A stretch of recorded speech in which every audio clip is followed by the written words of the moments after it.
It's Oryx Radio Breakfast, and now time for our big interview with Dalin Oliver. South African comedian Dalin Oliver was on a national tour with his third one-man stand-up comedy show, Adulting, before COVID-19.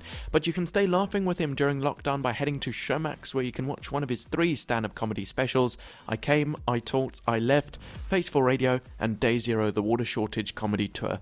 The 31-year-old, who's born and bred in Retreat, Cape Town, started his on-stage journey in 2010 when he captured audiences with his clean-cut, energetic, charming brand of comedy that has been described as easily accessible, nostalgic, and diverse in the best kind of way. The former high school mathematics and history teacher is a familiar voice to Mother City locals on South Africa's oldest commercial music and lifestyle radio station, Good Hope FM, where he dons the hat of sports presenter on the weekday breakfast show from 6 to 9 a.m. This interview is the 4th edition of the Boosting Morale series here on Oryx Radio Breakfast, aimed at motivating and boosting the morale of the frontline and essential services workers here at Red Cross and all around South Africa. Dalin, welcome to the show. Alex, thank you so much. What a lovely introduction. I love how smooth your voice sounds, man.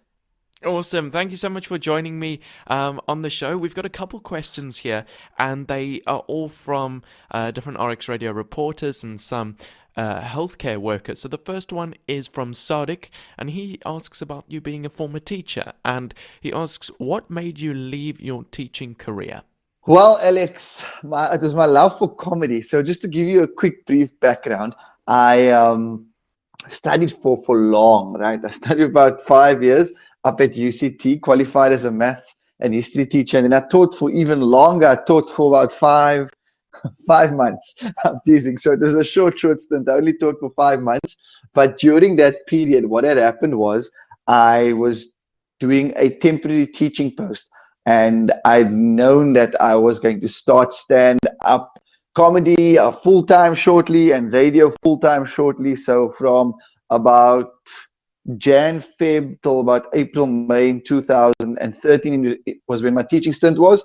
And yep, the rest is history, I guess. But teaching was amazing. The kids were awesome. Learned about this new term called ADD, Attention Deficit Disorder. But locally, it was all day DMK, because that's how excited the kids were. I remember, one of the kids is Oddles. I don't even know if kids is a word. Is kids is a word? I don't know. That's my lack of education and teaching history behind me.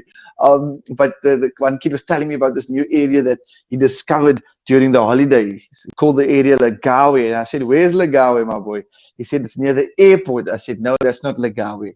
That's the Lughawe.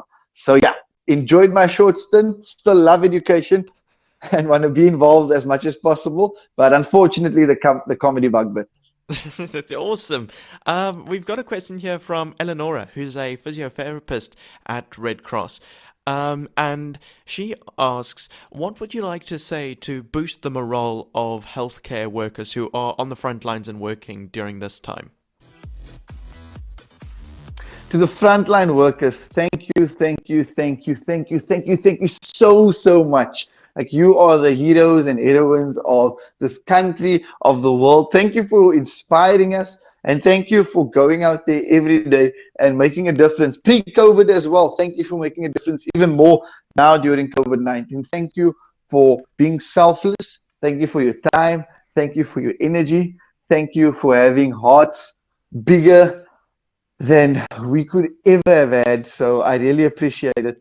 And just thank you for being nurturing and welcoming us with open arms. Because when the nation is in a state as it is in now, you go, who do we turn to? And we're turning to our healthcare workers who are going, we'll look out for you. We'll take the knocks for you. We got this. So big thank you, and a social distancing hug from me to them to say thanks for the amazing work that they're doing. Yeah.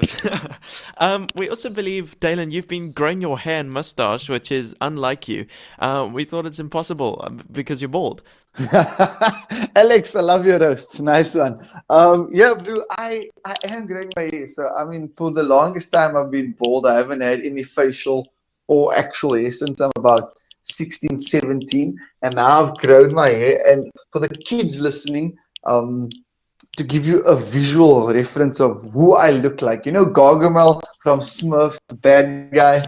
Yeah, that's that's who I look like now. I look like Gargamel from Smurfs, basically. But it's been interesting, man. Like the Goldilocks with that's basically what my hair is like now. So I'm gonna donate my hair when I cut it to people that need Goldilockses to clean the dishes, just to make sure that they survive and they cope. Like I'm gonna give you a cricket reference, Alex. Like my hairline, right? If my head was the wicket keeper, my hairline is fine leg. That's just to give you an idea of how bad it's become. And just to simplify it even more, right? My hairline is like the area I grew up in because it likes to retreat. You see, retreat is the area I grew up in the southern suburbs, and that's all that my hair has been doing since lockdown started.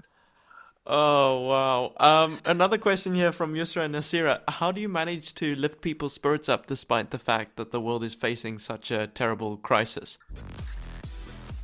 Alex, man, I look at youngsters like you're so inspiring. Like to do what you do and to do it with a smile on your face. It's just inspiring to myself and to so many others out there. But we need to laugh and we need to smile in tough times like this. So from my side, I just try to fill the world with as much humor as possible. If it's on social media and people tell me that they're enjoying my jokes that I'm putting out or they're enjoying my videos, I go fantastic. It's free of charge. I'm not charging for anything. But if I can do that and it can put a smile on your day, then that's awesome. I mean, yesterday I was having a laugh about how I'm starting to miss so many things. I mean, you even start missing your work colleague who used to steal your food from the fridge at work, even though you knew who it was. You start missing your work colleague who makes photocopies for their children. Like each time you tell your work colleague, Denzel, you can't use the photocopy machine for your children. You're not allowed to. And then most of all, I was missing the guy who asks for bones for his dogs at the braai. I don't know if you know this, Alex. I don't know if you're too young for this, but when you're an adult, you'll realize this, that when you get older, there's always one guy at the braai who says, listen, when you're done with all the food, can you put the bones in a bag? It's for my dog, man. My dog likes the bones. And every time there's someone like that, the people get irritated by. But I miss the guy, so I hope that guy who asks for bones is okay wherever he is during lockdown. Awesome, Dalen. It's been great having you on this show, catching up this morning, and definitely adding some fun to the morning for the healthcare workers at Red Cross and all across South Africa. Thank you so much for joining me. Alex, thank you so much for your time. Keep being a motivation, keep inspiring, and thanks to all the amazing staff at Red Cross and all the youngsters, all the kiddies, big hugs, big kisses. It's all social distancing, don't worry. But thank you for being the change, and thank you for inspiring the next generation. Awesome. Thanks, Dalen. Goodbye. You are listening to RX Radio. For and by children. RX Radio. RX Radio rocks.